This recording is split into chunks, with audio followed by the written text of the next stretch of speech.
ચાલો આજની market action શરૂ કરીએ. તમે જોઈ રહ્યા છો માર્કેટ ટુડે.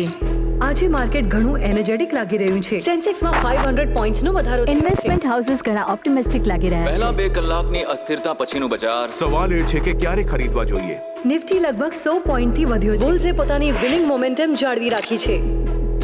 18,400 એમના માટે થોડો અવરોધ બની ગયો છે. તેઓ ખૂબ જ દબાણ હેઠળ છે. અને આજે બુલ્સે દલાલ સ્ટ્રીટ પર એનો જોર એક દેખાડ્યો. અભૂતપૂર્વ ઉછાળ સાથે નિફ્ટીએ 26,277 પોઈન્ટ્સનો રેકોર્ડ નોંધાવ્યો છે.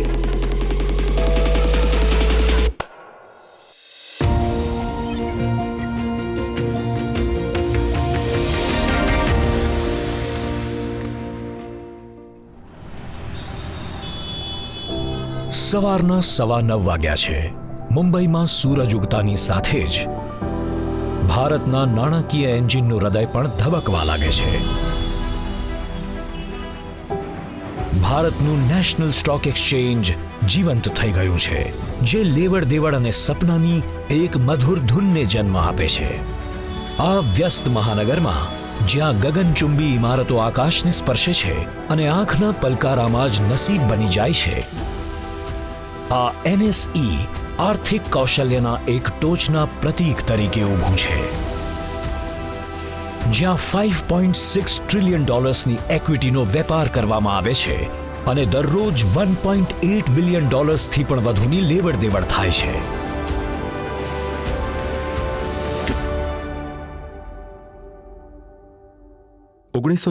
ની શરૂઆત થઈ ત્યારે મારી ઉંમર 26 વર્ષ હતી. IDBIમાં નોકરી કરીને મને ફક્ત 1 વર્ષ થયું હતું. હું એક એન્જિનિયર હતો અને ફાઇનાન્સમાં MBA કર્યું હતું. એવી ધારણા હતી કે 24-25 વર્ષનો આ છોકરો કમ્પ્યુટર્સ જાણે છે. ડોક્ટર પાટીલ એ સમયે MD હતા NSEના, અને એમણે મને ફોન કરીને કહ્યું કે હવે તો ઇક્વિટીઝ માર્કેટનો ઇન્ચાર્જ છે, કેમ કે તું એક ગુજરાતી છે અને તું એન્જિનિયર પણ છે, તો તું ટેકનોલોજી સંભાળ અને તું હવે ઇક્વિટીઝ માર્કેટને પણ ચલાવીશ. એ વખતે અમે ભારતમાં સંપૂર્ણપણે ઓટોમેટેડ એક્સચેન્જ બનાવવા માંગતા હતા, જ્યાં તમે ઓર્ડર કરો છો અને ઓટોમેટિકલી ઓર્ડર મેચ થઈ જાય છે. વાસ્તવમાં સ્ટોક માર્કેટ્સ આખા ભારતમાં પહોંચી ગયું હતું, ખાસ કરીને ટેકનોલોજી, ટ્રાન્સપરન્સી અને એ વિશ્વાસના આધાર પર જે નિર્માણ થયો હતો. હવે લોકો ડિબ્રુગઢ, જોરહાટ, શ્રીનગર, જમ્મુ કાશ્મીરના દૂરના વિસ્તારમાં બેસીને હવે ભારતના સ્ટોક માર્કેટમાં ઇન્વેસ્ટ કરી રહ્યા છે. જો તમે ઇન્ડિયાના બધા ઝિપ કોડ્સ અથવા પિનકોડ્સને જોશો તો 30થી પણ ઓછા પિનકોડ્સમાં કોઈ ઇન્વેસ્ટર્સ નહીં રહેતો હોય, પણ મોટા ભાગે એરપોર્ટ્સ છે જ્યાં પણ કોઈ નથી રહેતું.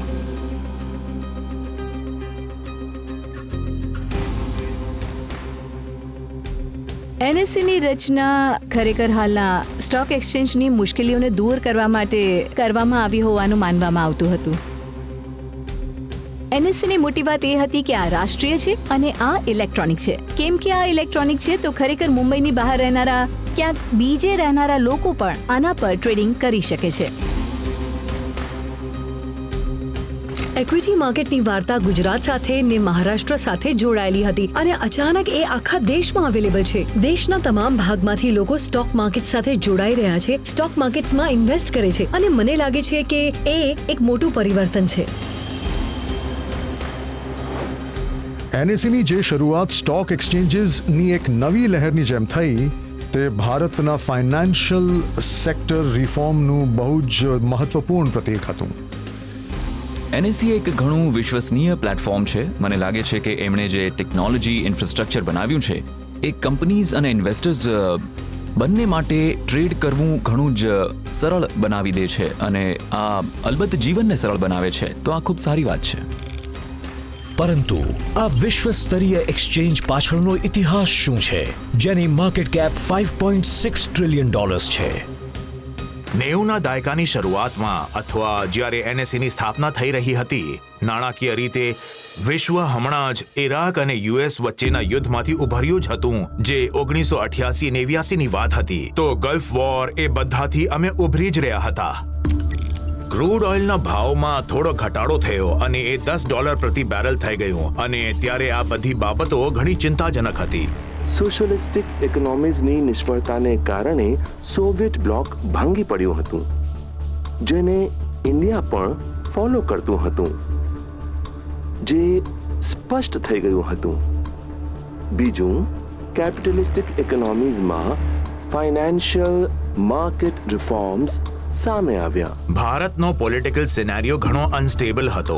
1991 પહેલા 2 વર્ષથી પણ ઓછા સમયમાં 3-4 વડાપ્રધાન આવી ગયા હતા. IMF ને પે કરવા માટે અને પૈસા ભેગા કરવા માટે ભારતને સોનું ગીરવે મૂકવું પડ્યું. 1991માં ઇન્ડિયન ફોરેન ઇકોનોમિક ક્રાઇસિસે ઇન્ડિયન ગવર્મેન્ટ અને લોકોને એક મોટા સત્યનો સામનો કરાવ્યો કે ઇન્ડિયાને પોતાની ફાઇનાન્શિયલ સિસ્ટમને અપગ્રેડ કરવાની જરૂર છે. શ્રી નરસિમ્હા રાવ પ્રધાનમંત્રી હતા અને doctor Manmohan Singh finance minister હતા. એમણે બહુ ભાર આપ્યો કે તમારી પાસે એક ઓટોમેટેડ એક્શન હોવું જોઈએ. આપણે યાદ રાખીએ કે 1980 સુધી ઇન્ડિયન ઇકોનોમી ધીમી ગતિથી આગળ વધતી હતી. એને હિન્દુ રેટ ઓફ ગ્રોથ કહેવાતું, જે ફક્ત 3.5% હતો. 80s પછી થોડું લિબરલાઇઝેશન થયું અને આપણે 5 to 6% દરે આગળ વધવા લાગ્યા. એટલે ઇન્વેસ્ટેબલ સરપ્લસ સાથે જે લોકો સ્ટોક માર્કેટમાં ઇન્ટરેસ્ટેડ હતા તેઓ આગળ આવવા લાગ્યા. આ મહત્વાકાંક્ષી વેપારની શરૂઆત મુંબઈના એક વડના ઝાડ નીચે થઈ હતી. 1875માં ફક્ત 22 બ્રોકર્સ સાથે આની સ્થાપના કરવામાં આવી હતી. આની શરૂઆત 1860ના દાયકામાં બોમ્બેના વેસ્ટર્ન સાઇડમાં થઈ હતી અને છેવટે 9 જુલાઈ 1875માં એક native share and stock broker એસોસિએશનની રચના કરવામાં આવી, જેને હવે આપણે જાણીએ છીએ બોમ્બે સ્ટોક એક્સચેન્જના નામથી. એ એઓપીના રૂપમાં હતું. એઓપીનો અર્થ છે એસોસિએશન ઓફ પર્સન્સ. તો થોડા લોકો ભેગા થયા અને એમણે નિર્ણય કર્યો કે આપણે સ્ટોક માર્કેટમાં ડીલ કરશું, અને એમાં મુખ્યત્વે ગુજરાતી અને પારસી લોકો હતા. 1992 એટલે કે 1991 સુધી ઇન્ડિયામાં આપણી પાસે લગભગ 22 એક્સચેન્જીસ હતા. દેશના અલગ અલગ ભાગો અને શહેરોમાં આપણી પાસે ઘણા એક્સચેન્જીસ હતા. એ એક્સચેન્જીસ રિજનલ અથવા લોકલ હતા. કંપનીઝ ફક્ત નજીકના એક્સચેન્જમાં જ લિસ્ટ થઈ હતી અને આ માટે કોઈને દોષ ન આપવો જોઈએ. દુનિયાના બીજા ભાગોમાં પણ આમ જ થતું હતું. જૂટ અને કોલ માટે કલકત્તામાં કંઈ હતું અને કોટન માટે મુંબઈમાં અને અમદાવાદમાં અને આમ જ બીજી જગ્યાએ હતું. પણ બધામાં એ ફિઝિકલ મોડ હતું, કંઈ પણ કમ્પ્યુટરાઇઝ નહોતું.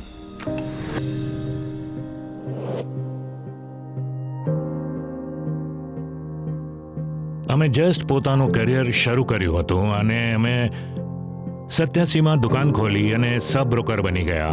અને એ એક સંપૂર્ણ પ્રિમિટિવ સિસ્ટમ હતી અને ફિઝિકલ સ્ટોક માર્કેટમાં કામ કરવાની રીત શીખવી એક સારી વાત હતી.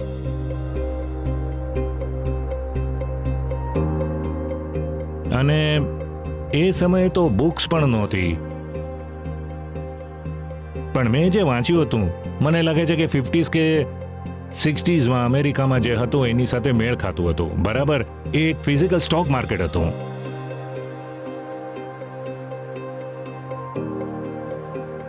એટલે અમને બહુ શીખવા મળ્યું.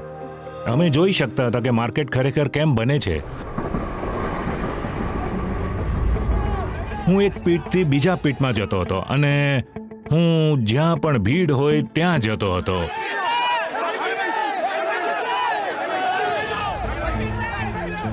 ત્યાં બોનસ કે રિઝલ્ટ વિશે કોઈ મોટું એનાઉન્સમેન્ટ થતું હતું અને એના લીધે આખું માર્કેટ એ પર્ટિક્યુલર વસ્તુમાં બાય સેલ કરતું હોય.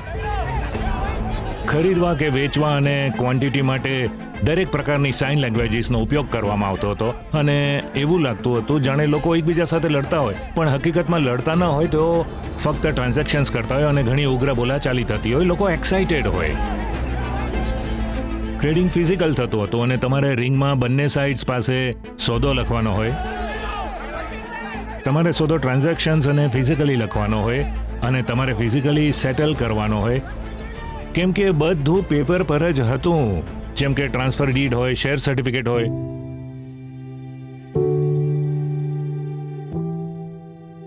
એ સમયે ઘણા બધા ઇશ્યુઝ હતા. સૌથી પહેલા તો ફિઝિકલ સેલ્સ હતો, કેમ કે સેલ જે થતું તે કાગળ પર જ થતું.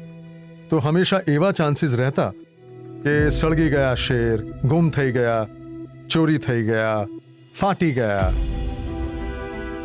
ફિઝિકલ શેર્સ સાથે સંકળાયેલી બીજી એક સમસ્યા એ હતી કે જ્યારે તમે વેચવા માંગો અને હું ખરીદવા માંગુ તો તમારે શેરને ટ્રાન્સફર ડીડ સાથે ડિલિવર કરવો પડતો. તો શેર સર્ટિફિકેટ અને ટ્રાન્સફર ડીડ, અને ટ્રાન્સફર ડીડમાં હશે સેલરની ડિટેલ અને બાયરની ડિટેલ જેને ટ્રાન્સફર કરવાના હોય. તો એમાં સેલરને એ જ સાઇન કરવાની હોય જે કંપની સાથે રજિસ્ટર્ડ હોય. હવે સેલર 80 વર્ષનો માણસ હોય તો શક્ય છે કે પોતાની સિગ્નેચર ભૂલી શકે છે, કાં તો એ બદલાઈ ગઈ હોય. તો હવે જ્યારે તમે એને ટ્રાન્સફર માટે પ્રેઝન્ટ કરતા હો તો એ વસ્તુ પાછી આવતી હતી, એવું કહીને કે સિગ્નેચર ટેલી નથી થતી તો બેડ ડિલિવરી. તમે કોઈ શેર ખરીદો છો અને ઘણીવાર એ માણસના નામ પર નથી હોતો જેની પાસેથી તમે ખરીદો છો, કેમ કે એ કોઈ બીજાના નામ પર નથી. કોઈ ફરક ન પડે, તમારો હું ખરીદી લઉં અને એ મારો થઈ શકે છે. પણ જો તમે આને નેમ ચેન્જ માટે કંપનીમાં મોકલો છો તો તેઓ કહી શકે છે કે પાછલા ઓનરના સિગ્નેચર મેચ નથી થતા. તો સિગ્નેચર મિસમેચ છે અને એટલે બેડ ડિલિવરી બહુ સામાન્ય વાત હતી. ડિજિટાઇઝેશન પહેલા ઇન્ડિયન સ્ટોક માર્કેટનું સેટલમેન્ટ્સ મેન્યુઅલી થતું હતું, જેમાં પેપરવર્ક અને ફિઝિકલ શેર ટ્રાન્સફરમાં 50 દિવસનો સમય લાગતો હતો, જેના લીધે વિલંબ અને મુશ્કેલીઓ નિર્માણ થતી. વાસ્તવમાં ફિઝિકલ પેપર્સને કારણે ઘણી બાબતોમાં બહુ ઇશ્યુઝ આવતા હતા. જેમ કે સેલ થયું હોય તો એને એ વ્યક્તિ સુધી પહોંચાડવામાં કે સેટલમેન્ટમાં ઘણો સમય લાગતો હતો. સ્ટોક માર્કેટ્સ પર જૂના અનુભવી લોકોનું વર્ચસ્વ હતું, જ્યાં બ્રોકર્સ સ્થાનિક ભાષાઓમાં જટિલ શબ્દોનો ઉપયોગ કરતા હતા, જેથી માર્કેટ એક્સેસ પર મજબૂત નિયંત્રણ રહેતું હતું અને બહારના લોકોને દૂર રખાતા હતા. એમાંથી ઘણી મ્યુચ્યુઅલ ઓર્ગેનાઇઝેશન્સ હતી, જેમ કે BSE, જેની ઓનરશિપ અને મેનેજમેન્ટ સ્ટોક બ્રોકર્સના હાથમાં હતું. એક્સચેન્જ માટે ડિસિઝન મેકર્સ બ્રોકર્સ લોબી હતી. એક્ઝિક્યુશન માટે ત્યારે એક્ઝિક્યુટિવ ડાયરેક્ટર રહેતા હતા. એમની પાસે પ્રિવિલેજ ઇન્ફોર્મેશન રહેતી હતી. તેઓ ઇનસાઇડર ટ્રેડિંગ માટે એનો પૂરો ઉપયોગ કરતા હતા અને બધા જ એના વિશે જાણતા હતા, કેમ કે ત્યારે કોઈ રેગ્યુલેટર નહોતો. ફક્ત ફાઇનાન્સ મિનિસ્ટ્રીમાં એક નાનું ડિવિઝન હતું જેની પાસે રેગ્યુલેટ કરવા માટે કાંઈ જ નહોતું. એ સિસ્ટમમાં ઘણા સિરિયસ પ્રોબ્લેમ્સ હતા. જ્યારે આ વાતની કોઈ ગેરંટી નહોતી કે કોઈ ટ્રેડ સેટલ થશે પણ કે નહીં, અને હકીકતમાં કેરી ફોરવર્ડની રિપીટેડ સાયકલ્સ થઈ રહી હતી, જ્યાં આ માર્કેટમાં પ્રાઇસ નક્કી કરવામાં એક નાનકડા સેકન્ડનું અંતર પણ પ્રાઇસીસને બદલી શકે છે. બ્રોકર્સ બહુ પાવરફુલ હતા. તેઓ મોટા ભાગે લોકલ લેંગ્વેજમાં વાત કરતા, એટલે IAS ઓફિસર જેવા આઉટસાઇડ એડમિનિસ્ટ્રેટર માટે એને સમજવી અને રૂલ્સ બનાવવાનું મુશ્કેલ હતું. ઓનગોઈંગ સ્કેમ્સ અને ટ્રાન્સફર ફોર્મ, ડુપ્લિકેટ સેલ્સ અને ઇન્વેસ્ટર્સને શેર ટ્રાન્સફર ન થવા, આ બધા માટે ઇન્વેસ્ટર્સને કોઈ પ્રોટેક્શન નહોતું. સબ બ્રોકર્સને રેકગ્નાઇઝ નહોતા કરવામાં આવતા. તેઓ ઇન્વેસ્ટર્સ અને બ્રોકર્સ વતી આખો બિઝનેસ કરતા હતા. જો તેઓ કોઈ ભૂલ કરતા તો લોકોને પ્રોટેક્ટ કરવા વાળું કોઈ નહોતું. અને પછી આવ્યું કુખ્યાત હર્ષદ મહેતા કૌભાંડ, જેણે રાતોરાત રોકાણકારોના $475 મિલિયન નો સફાયો કરી નાખ્યો. હું હકીકતમાં એ કમિટીનો સભ્ય હતો જેણે ઇન્વેસ્ટિગેશન કર્યું હતું. એમણે જે રીત અપનાવી હતી પોર્ટફોલિયો મેનેજમેન્ટ સ્કીમ, જેના દ્વારા બેંકોએ એમને ઓથોરિટી આપી એમનો પોર્ટફોલિયો મેનેજ કરવાની, એ પણ ગેરંટીડ રિટર્નના આધાર પર. એટલે તેઓ પૈસા લેતા હતા અને પછી એ પૈસાનો ઉપયોગ એમના ખાતામાં ટ્રેડ કરવા માટે કરતા હતા અને પછી ગેરંટીડ રિટર્ન આપતા હતા, જેથી તેઓ ફોર એક્ઝામ્પલ 18% કમાણી કરે તો એમણે 15% ગેરંટીડ રિટર્ન આપવું પડતું હતું. તો એવી કોઈ રીત હોવી જોઈએ જેથી એમને વધારાના 3% મળે. એટલે એમણે આર્ટિફિશિયલ ટ્રાન્ઝેક્શન્સ કરવાનું શરૂ કરી નાખ્યું. ઇન્વેસ્ટર્સને ભારે નુકસાન થયું. બ્રોકર્સને પણ ભારે નુકસાન થયું. જેમણે મોર્ગેજ તરીકે પોતાના સેલ્સ વડે પૈસા ભેગા કર્યા એમને પણ ભારે નુકસાન થયું. સુધારાઓ માટે ફેરવાની કમિટીની સ્થાપના કરવામાં આવી. ફેરવાની કમિટીએ ભલામણ કરેલી અન્ય બાબતો સાથે એક નેશનલ સ્ટોક એક્સચેન્જ બનાવવાની વાત કરવામાં આવી, જે એક ટેકનોલોજી પ્લેટફોર્મ પર ચાલે, જે રાષ્ટ્રવ્યાપી અધિકાર ક્ષેત્ર ધરાવે. આ કમિટીને શા માટે બનાવવામાં આવી એની પાછળ બોમ્બે સ્ટોક એક્સચેન્જ અને એના બ્રોકર્સનું વર્ચસ્વ કારણભૂત હતું, જેમણે કોઈ પણ પ્રકારના સુધારા અથવા અનુશાસનને સ્વીકારવાનું નકાર્યું. ગવર્મેન્ટ જે કામ કરતી હતી એ 90ના દાયકામાં મૂળભૂત બદલાવ હતો અને આ આખા 90ના દાયકામાં ચાલતો રહ્યો, જેથી આવી ઇકોનોમીની જરૂરિયાતોને પૂરી કરી શકાય. અમે માર્કેટને અનુરૂપ સુરક્ષા ઈચ્છતા હતા. ફેરવાની કમિટીએ ભલામણ કરી કે તમને એક મોડલ એક્સચેન્જની જરૂર છે, જે ખાતરી કરે કે બીજા એક્સચેન્જ પણ એમાંથી શીખ લે અને એનો ઉપયોગ કરે, પણ વ્યાપકપણે. એ પરિણામ હતું પેલા હર્ષદ મહેતા કૌભાંડનું. અને નવી સરકાર, જ્યાં શ્રી નરસિમ્હા રાવ વડાપ્રધાન હતા અને ડોક્ટર મનમોહનસિંહ ફાઇનાન્સ મિનિસ્ટર હતા, એમણે બહુ ભાર આપ્યો કે તમારી પાસે એક ઓટોમેટેડ એક્શન હોવું જોઈએ. આ સરકારનું એક પોલિસી ડિસિઝન હતું, જેના લીધે એક નવા આદર્શ સાથે એક નવા સ્ટોક એક્સચેન્જનો જન્મ થયો, જેમાં એક નવું ગવર્નન્સ સ્ટ્રક્ચર હતું, જેમાં એક્સચેન્જના સંચાલનમાં બ્રોકર્સની કોઈ ભૂમિકા નહોતી. એક સંપૂર્ણપણે ટેક ડ્રિવન સિસ્ટમ પ્રદાન કરવાની હતી કે જેથી મેન્યુઅલ પ્રોસેસ સંપૂર્ણપણે ટાળી શકાય અને સિસ્ટમ સંપૂર્ણપણે વિશ્વાસ દ્વારા સંચાલિત થાય. તેથી એનએસઈ એ સમયે ભારત સરકાર દ્વારા કરવામાં આવેલો એક બહુ મોટો પોલિસી એક્સપેરિમેન્ટ હતો.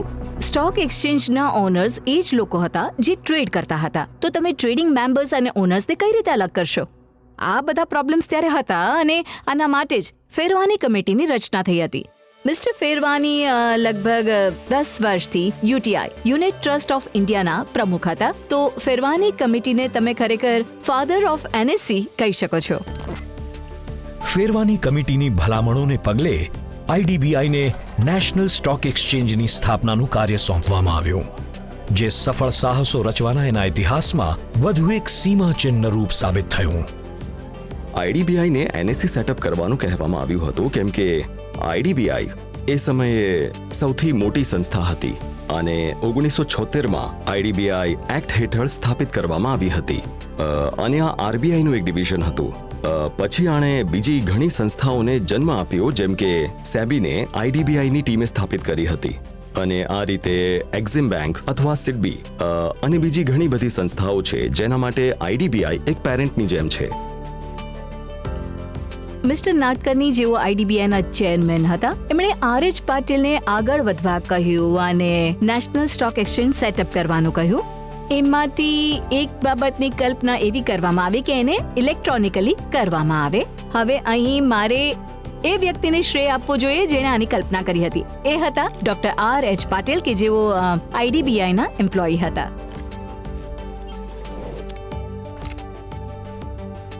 ડોક્ટર પાટીલ એક વિઝનરી હતા.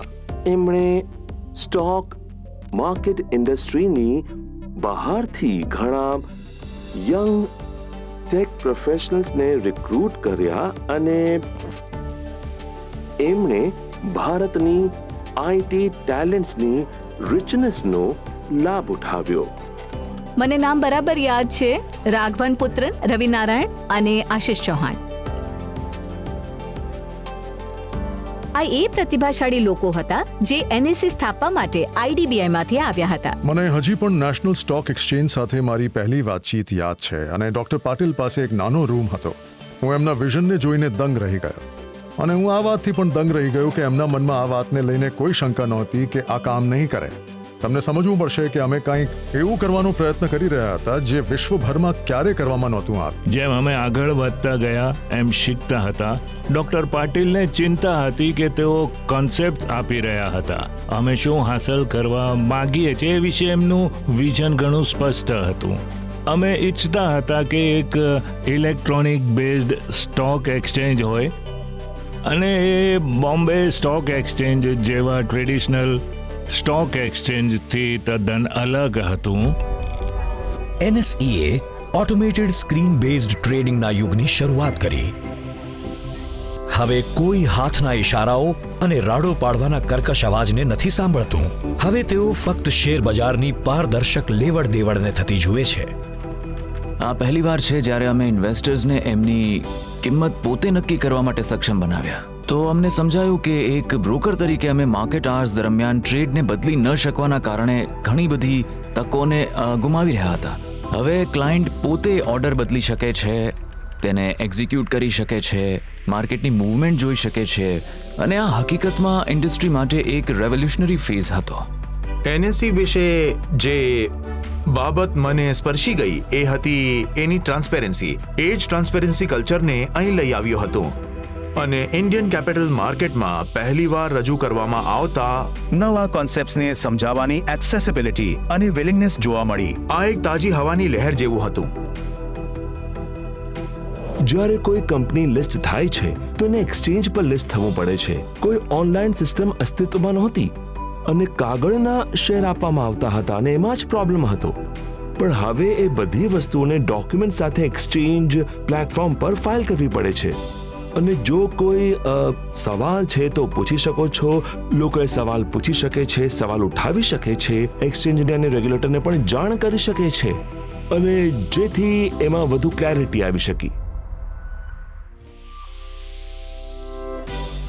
NSE એક ફ્રન્ટલાઇન રેગ્યુલેટર છે અને સાથે જ આ ડિસ્પ્યુટ રેઝોલ્યુશન પણ પ્રોવાઈડ કરે છે.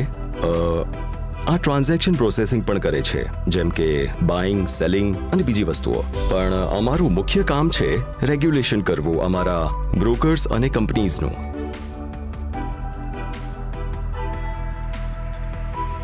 પહેલીવાર નેશનલ લેવલ પર ટ્રેડિંગ સિસ્ટમ શરૂ થઈ શકી. તમે દેશના કોઈ પણ ભાગમાંથી VSAT દ્વારા આ સિસ્ટમમાં લોગિન કરી શકતા હતા. ઘણી સારી પ્રાઇસ ડિસ્કવરી મળવા લાગી હતી કેમ કે પ્રાઇસ ડિક્લેરેશનમાં ટ્રાન્સપેરન્સી હતી.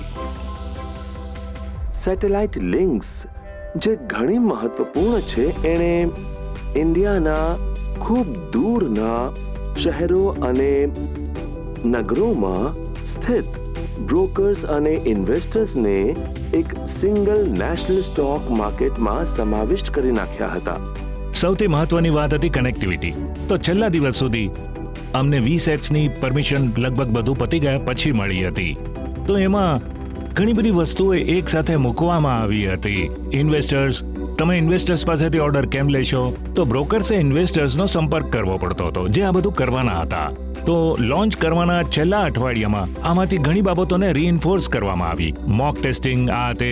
તો આ બાબતો હતી કેમ કે અમે શરૂઆત કરવા જઈ રહ્યા હતા, જેના પછી પાછું વળીને જોવાનું નહોતું. એટલે આ લોન્ચની બાબતમાં ખૂબ જ ઉત્તેજના હતી.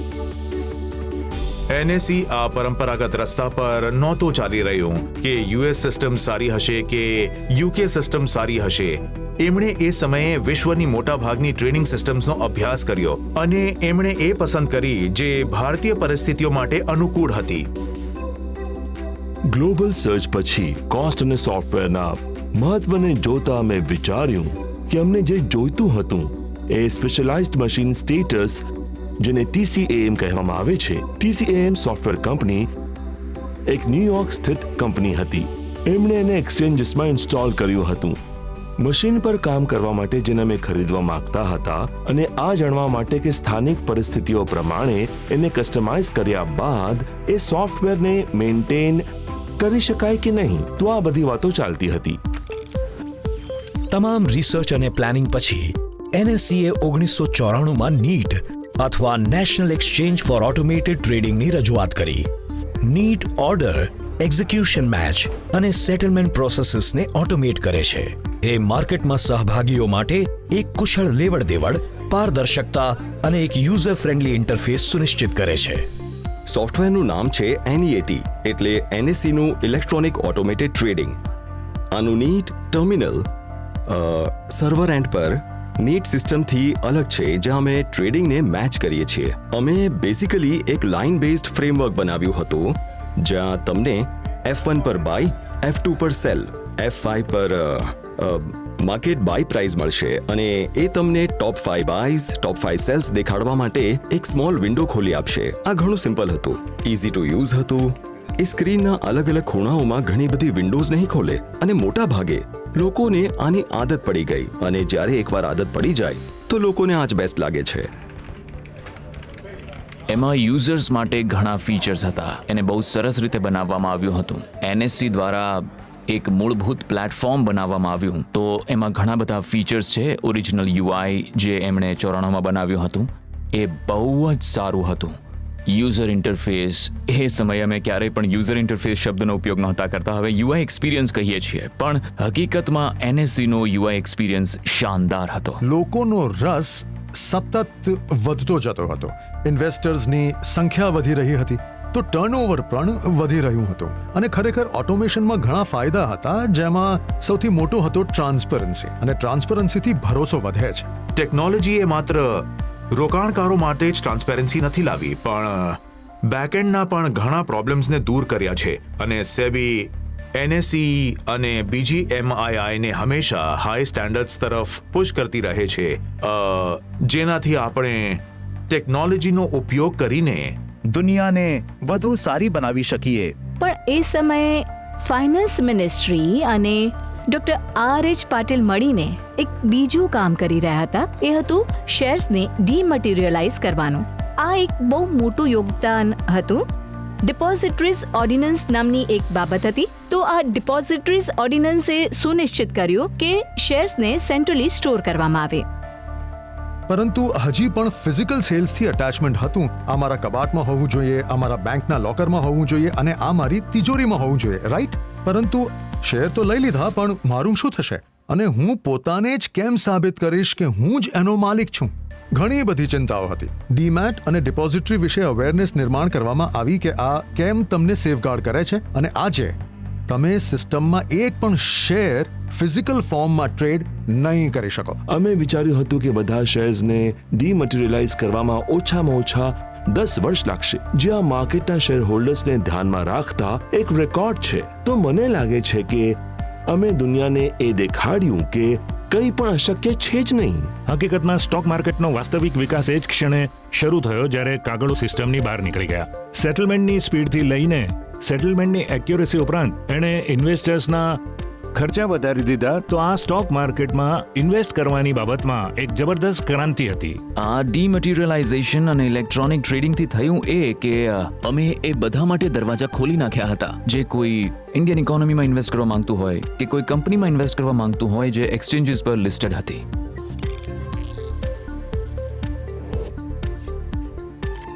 ડીમેટ આજે આપણા યુપીઆઈની જેમ જ સિમ્પલ થઈ ગયું છે. 1 સેકન્ડમાં તમે પૈસા ટ્રાન્સફર કરી શકો છો. ત્યાં સુધી કે અમેરિકા જેવા દેશોમાં પણ આવી ફેસિલિટી નથી. આપણી ઇકોનોમીને ફાસ્ટેસ્ટ ગ્રોઈંગ ઇકોનોમી કહેવામાં આવે છે. ડીમેટમાં આપણે કહી શકીએ છીએ કે ભારતમાં આ ફાસ્ટેસ્ટ ગ્રોઈંગ ડીમટીરિયલાઇઝેશન પ્રોસેસ છે. હવે બધું જ ડીમેટ છે. સોનું ડીમેટ છે, ચાંદી ડીમેટ છે, કમોડિટીઝ પણ ડીમેટ છે. ડીમટીરિયલાઇઝેશને ટ્રેડિંગની કાયાપલટ કરી નાખી છે. એને વધુ સરળ અને કુશળ બનાવ્યું છે.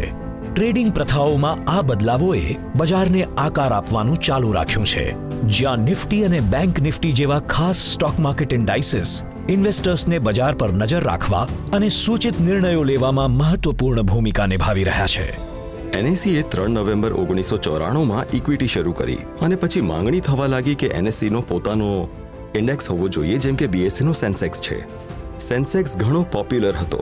તો મને લાગે છે 24 નવેમ્બરની આસપાસ અમે એનએસસી 100 નામનો એક 100 શેર્સનો ઇન્ડેક્સ બનાવી નાખ્યો અને 15 થી 20 દિવસોમાં જ અમે એક ઇન્ડેક્સ બનાવીને શરૂઆત કરી નાખી. અમે ઘણા બધા કેલ્ક્યુલેશન્સ કર્યા. પછી મેં કહ્યું કે આપણને ક્યાં તો 50 જોઈએ અથવા 100. તો અમે એનએસસી 50 બનાવ્યું અને પછી ટાઈપ કરતી વખતે પ્રોગ્રામર્સે સરળતા માટે લખવાનું શરૂ કર્યું NFTY. તો આ રીતે આનું નામ પડી ગયું નિફ્ટી. આ 50 શેર્સનો ઇન્ડેક્સ છે એનએસસી 50. નિફ્ટી નામ ઘણું કેચી છે. લોકોએ આને સ્વીકાર કરી લીધું છે. આને બદલવું સહેલું નથી. અમે આને કહીએ છીએ એનએસસી 50 અને લોકો આને કહે છે નિફ્ટી. જ્યારે તમે કોઈ ઇન્ડેક્સ લો છો તો સામાન્ય રીતે ઘણી કંપનીઝની એરિથમેટિક એવરેજ હોય છે. જેમ કે નિફ્ટી 50માં 50 કંપનીઝ હોય છે અને આ એમના માર્કેટ કેપિટલાઇઝેશનનું વેટેજ છે.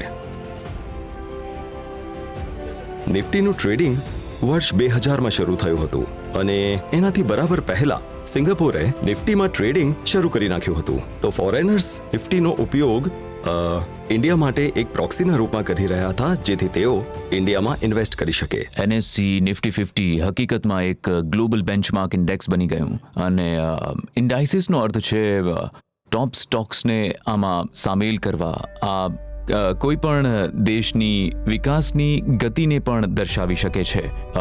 મ્યુચ્યુઅલ ફંડ્સ અથવા બીજી વસ્તુ હાજર હતી, કેમ કે તમારી પાસે 6 થી 7 હજાર સ્ટોક્સ છે અને તમે તેમાંથી યોગ્ય સ્ટોક્સ કેવી રીતે પસંદ કરશો, તો તેમાં મ્યુચ્યુઅલ ફંડ્સના પ્રોફેશનલ્સ તમને મદદ કરશે અને તેને તમે કમ્પેર કેવી રીતે કરશો કે મ્યુચ્યુઅલ ફંડે બરાબર રિટર્ન આપ્યું કે નહીં, તો તમે તેને ઇન્ડાઇસિસ સાથે કમ્પેર કરો છો. તો આ નિફ્ટી 50 જે છે એ એક સારો બેન્ચમાર્ક છે જેની સાથે તમે તમારા રિટર્ન્સને કમ્પેર કરી શકો છો. એનએસઈની ટેકનોલોજીકલ ક્રાંતિએ મોનોપોલીઝને તોડી, પારદર્શકતાને વેગ આપ્યો અને સેટલમેન્ટમાં લાગતા સમયને ઓછો કર્યો. બ્રોકર્સે અમને ઘણા બધા ઇનપુટ્સ આપ્યા. અમે એમના આભારી છે કે એમણે જે ઇનપુટ્સ આપ્યા એમાં સિસ્ટમ રિક્વાયરમેન્ટ સામેલ હતી. અમે એક રિપોર્ટ ડાઉનલોડ કરતા હતા અને તેઓ કહેતા હતા કે આપણા માટે વધુ ઉપયોગી રહેશે અને કેવી રીતે એમની બેક ઓફિસ સાથે જોડાઈ જશે. આ એક લર્નિંગ હતું. ફીડબેક ઘણું મહત્વનું હતું. આ થોડી એવી વસ્તુ હતી જે અમારામાં વસી ગઈ. સેબી ચીફે અમારી ઇવેન્ટમાં કહ્યું કે જ્યારે તેઓ બીજા ગ્લોબલ રેગ્યુલેટર સાથે બેઠા હતા અને તેઓ એ વિશે વાત કરતા હતા કે ઇન્ડિયાએ કઈ રીતે એની સેટલમેન્ટ સાયકલને આટલી ઓછી કરી નાખી છે, તો એ બધા આ વાતથી દંગ હતા કે આ બધું કઈ રીતે થયું અને આ કેટલી ઝડપથી થયું. વર્ષ 1994 થી ભારતના માર્કેટ કેપમાં લગભગ 120 ગણો વધારો થયો છે, જે 2024 સુધીમાં $4.7 બિલિયન થી $5.6 ટ્રિલિયન સુધી પહોંચી ગયો છે. જેમ જેમ ઇકોનોમી વધી અને 90s પછી આપણે 5.5-6% દરે વધી રહ્યા છીએ, ઇકોનોમીએ ખરેખર ઉડાન ભરી છે. ઘણું બધું લિબરલાઇઝેશન થયું છે. લાઇસન્સિંગ એક્ટ બંધ કરવામાં આવ્યો છે. ટેરિફ્સને 150 અથવા 100% થી 20-30% સુધી ઓછો કરવામાં આવ્યો છે. એટલે ઘણા ઇમ્પોર્ટ્સ થયા છે. મલ્ટીનેશનલ કંપનીઝ ઇન્ડિયામાં ઇન્વેસ્ટ કરે છે, એટલે ઘણી શેર ટ્રેડિંગ એક્ટિવિટી થાય છે. તમે એ ક્રાંતિની કલ્પના કરો જે ચાલુ છે. આજે આપણે 15 કરોડ 80 લાખ ડીમેટ અકાઉન્ટ વિશે વાત કરીએ છીએ, તો ઓછામાં ઓછા 10 થી 12 કરોડ લોકો હશે જે માર્કેટમાં છે અને દર વર્ષે લગભગ 30 થી 40% દરે વૃદ્ધિ કરે છે. ખરી અસર ઇકોનોમી પર પડી છે. હવે આજે અમે ટ્રેડ કરીએ છીએ, એ સમયે 2003માં જીડીપીના અડધા પર ટ્રેડ કરતા હતા. તો જો જીડીપી 200 બિલિયન હતું તો કદાચ આપણી માર્કેટ કેપ 100 બિલિયન હતી અથવા એનાથી પણ ઓછી. આજે મારું જીડીપી છે 4 ટ્રિલિયન, મારી માર્કેટ કેપ 5 ટ્રિલિયન થી વધારે છે. તો આ જીડીપીના 125 થી 135% છે. તો હવે એવું થઈ રહ્યું છે એ ઘણા બધા ઇક્વિટી મની છે જે 1 લાખ રૂપિયા અથવા 50,000 રૂપિયા, 30,000 રૂપિયા, 3,000 રૂપિયા લગાડનાર બધા લોકોના રિસ્ક મની છે. એ બધા પૈસા અહીં આવે છે અને આ પૈસા એન્ટરપ્રેન્યોર પાસે જાય છે. ઘણી વસ્તુઓ થઈ રહી છે. ઘણી કંપનીઝ આવે છે કેમ કે ઇકોનોમી ઝડપથી વિકસે છે અને એ સાથે જ ઘણું કન્ઝમ્પશન થાય છે કેમ કે ઇકોનોમી ઝડપથી વધી રહી છે અને કેમ કે ઘણા લોકો પૈસા કમાઈ રહ્યા છે એટલે વધુ બચત થાય છે જે ઇન્વેસ્ટમેન્ટમાં આવવા માંગે છે. તો ડિમાન્ડ ફેક્ટરની સાથે સાથે સપ્લાય ફેક્ટર પણ છે. શેર્સની સપ્લાય અને કન્ઝ્યુમર્સ પાસેથી ઇન્વેસ્ટમેન્ટ્સની ડિમાન્ડ પણ છે, એ પણ રાષ્ટ્રીય સ્તરે. જોવા જઈએ તો હવે વધુ કંપનીઝ પાસે ઇન્વેસ્ટમેન્ટ વધારવા અને કેપિટલ ગ્રોથ માટે વધુ તકો છે. આ ઇન્ડસ્ટ્રી માટે બહુ જ સારી વસ્તુ હોય છે, કેમ કે અલબત્ત કંપનીઝને ગ્રો કરવા અને બનાવવા માટે કેપિટલની જરૂર તો હોય જ છે, રાઈટ? અને હવે વેન્ચર કેપિટલ્સ અને પબ્લિક માર્કેટ્સ ઉપરાંત પણ ઘણી બધી તકોની સાથે મને લાગે છે આ ફક્ત ઓવરઓલ ઇન્વેસ્ટમેન્ટની માત્રા વધી છે અને આ ઇન્ડસ્ટ્રીયલ ગ્રોથને આકાર આપવાની બાબતમાં મદદરૂપ બની શકે છે.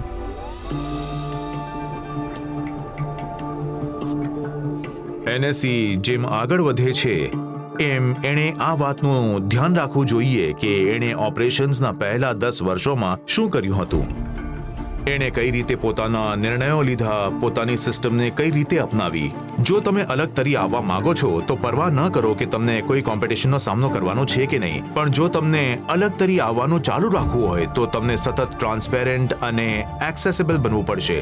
ઇન્વેસ્ટર્સ સાથે, બ્રોકર્સ સાથે અને મીડિયાની સાથે. હું 94 થી 2024 સુધી એનએસઈને જોતો આવ્યો છું અને હું ઈચ્છું છું કે એનએસઈ હજી વધુ ગ્રો કરતું રહે. ઇન્વેસ્ટર એજ્યુકેશનમાં, ઇન્વેસ્ટર પ્રોટેક્શનમાં, કેપિટલ માર્કેટમાં અને બધી જ વસ્તુઓમાં બધું જ હેલ્ધી અને વેલ્ધી હોવું જોઈએ.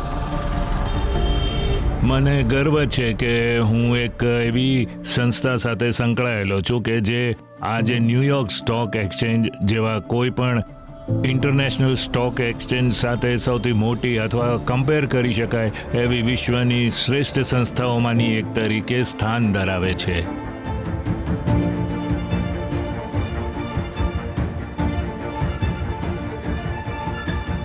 આણે પહેલા જ 250થી વધુ શહેરોમાં પોતાની હાજરી નોંધાવી લીધી છે અને આણે પહેલા જ ઘણી વધુ માર્કેટ કેપ બનાવી લીધી છે જેના પર આ ઓપરેટ કરી રહ્યું છે. મને લાગે છે કે NSE પાસેથી વધુ શું અપેક્ષા રાખી શકાય? આ ફક્ત ગ્રો જ કરી શકે છે. આને 30 વર્ષ પહેલા બનાવવામાં આવ્યું હતું ત્યારે ઇન્ટરનેટ પણ નહોતું. આને કરવાની માત્ર એક રીત એ હતી કે અમે ભાગીને જઈએ, કદાચ ફિઝિકલી જઈને ડેવલપ્ડ માર્કેટને જોઈએ ત્યાં શું થઈ રહ્યું છે અને આ પ્રકારની વસ્તુઓ જોઈએ. પણ આવું કરવાનો બીજો કોઈ રસ્તો હતો જ નહીં અને અમે એ સમયે એક સિસ્ટમ બનાવી જે આજે પણ ટોપ લીડિંગ સિસ્ટમ છે અને આ એક ખૂબ જ મોટું અચીવમેન્ટ છે. તો મારા તરફથી એ 30 વર્ષો માટે NSE ને કંગ્રેચ્યુલેશન્સ. એ સમયે અમે આ ક્યારે નહોતું વિચાર્યું કે નેશનલ સ્ટોક એક્સચેન્જ આટલા ઇનોવેશન, આટલી રેપ્યુટેશન, આટલી કન્સિસ્ટન્ટ ડિલિવરીનું ઘર બની જશે. અને આ એક પાથ બ્રેકિંગ ઇન્સ્ટિટ્યુશન છે અને આ ના કેવળ 30 વર્ષ પહેલા કટિંગ એજ હતું પણ આણે આ ઇનોવેશનને કાયમ રાખ્યું છે અને આ આજે આપણા દેશનું ગૌરવ છે.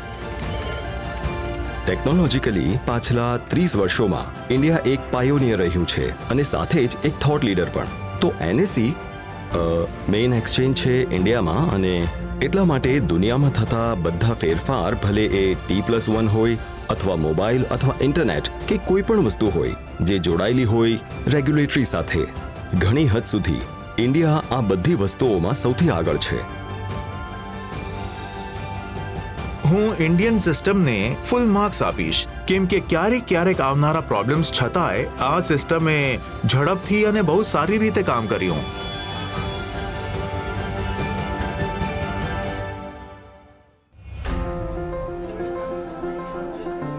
જો તમે આને ફ્રન્ટલાઇન રેગ્યુલેટરના કોન્ટેક્સ્ટમાં જુઓ તો આ ઇન્ડિયાને કેપિટલ ફોર્મેશનમાં મદદ કરે છે.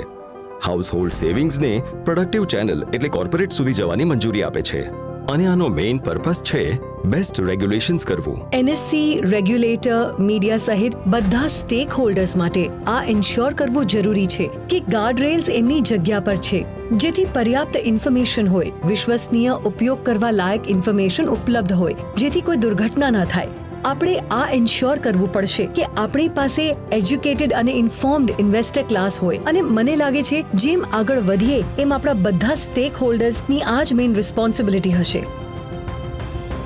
તો બેસિકલી ટેકનોલોજીની બાબતમાં જે પણ અલાઉડ છે અને સાથે જ અવેલેબલ છે આ વિશે વિચારવાની બાબતમાં કે કેમ વધુ સારી ઝડપી જાણકારી મેળવવામાં આવે, કેવી રીતે ઇન્વેસ્ટર્સ માટે વધુ સારું એક્ઝિક્યુશન કરવામાં આવે, કઈ રીતે એમને વધુ સારા ડિસ્પ્યુટ રેઝોલ્યુશન આપવામાં આવે, ઇન્વેસ્ટર પ્રોટેક્શન હોય, આ NSE નો મુખ્ય આધાર બન્યો રહેશે.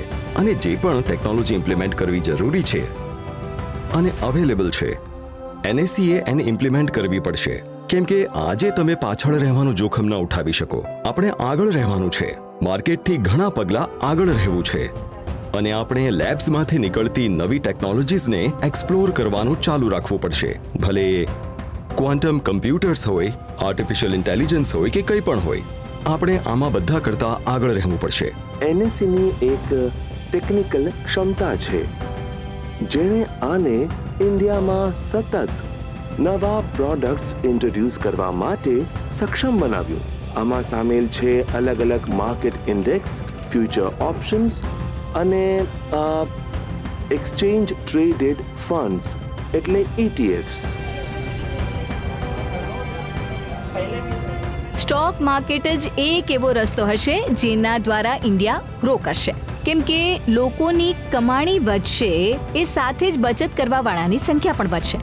હકીકતમાં પાછલા કેટલાક વર્ષોમાં જ આપણે મ્યુચ્યુઅલ ફંડ ઇન્વેસ્ટમેન્ટ્સમાં આટલો ઉછાળો જોયો છે. પાછલા 4 વર્ષોમાં મ્યુચ્યુઅલ ફંડનું એસેટ્સ અંડર મેનેજમેન્ટ 40 લાખ કરોડથી વધીને 60 લાખ કરોડથી વધુ થઈ ગયું છે અને આ 2-3 વર્ષોમાં જ થયું છે. આ દેખાડે છે કે કેટલા લોકો મ્યુચ્યુઅલ ફંડના માધ્યમથી સ્ટોક માર્કેટમાં ઇન્વેસ્ટ કરવા માંગે છે. આ તો માત્ર એક રસ્તો છે જો તમે EPFના ઇક્વિટી પોર્શનને ગણશો, ઇન્સ્યોરન્સ કંપનીમાં ઇક્વિટી પોર્શન્સને જોશો, તો આ ઘણા બધા પૈસા છે જે સ્ટોક માર્કેટનો પીછો કરે છે. એ સાથે જ વધુ સેવિંગ્સ આ સ્ટાર્ટઅપ્સમાં જાય છે, જે સંગમ છે ઇન્વેસ્ટર્સ અને ઓન્ટરપ્રેન્યોર્સનો, એ સ્ટોક માર્કેટ દ્વારા થઈ રહ્યો છે.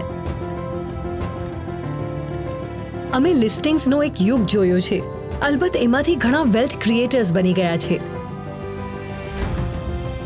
પણ મને લાગે છે કે જે રીતે અમે ઇન્ડિયાની સ્ટાર્ટઅપ ઇકોસિસ્ટમને ઇવોલ્વ થતા જોઈ છે, અને એનાથી પણ ઇમ્પોર્ટન્ટ વાત એ છે કે હવે એની લિસ્ટિંગ સાથે એણે રિટેલ ઇન્વેસ્ટર્સની વધવાની તક આપી છે, એ વાર્તાનો ભાગ બનવાની તક આપી છે.